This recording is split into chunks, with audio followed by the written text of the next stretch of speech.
അനേകരുടെ തകർച്ചയുടെ കാരണം കർത്താവിൻ്റെ വചനത്തെക്കുറിച്ചുള്ള അജ്ഞതയാണ്.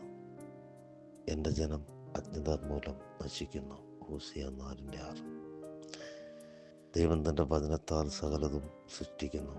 ദൈവം തൻ്റെ വചനത്താൽ എല്ലാറ്റിനെയും താങ്ങി നിർത്തുന്നു.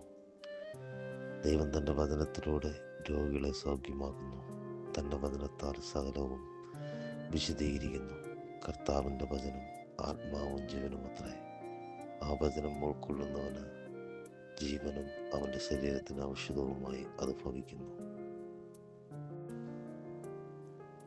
വിശുദ്ധ ലിഖിതമെല്ലാം ദൈവനിവേശിതമാണ്. അവ പ്രബോധനത്തിനും ശാസനത്തിനും തെറ്റുതിരുത്തലിനും നീതിയിലുള്ള പരിശീലനത്തിനും ഉപകരിക്കുന്നു. 2 തിമോത്തി 3:16.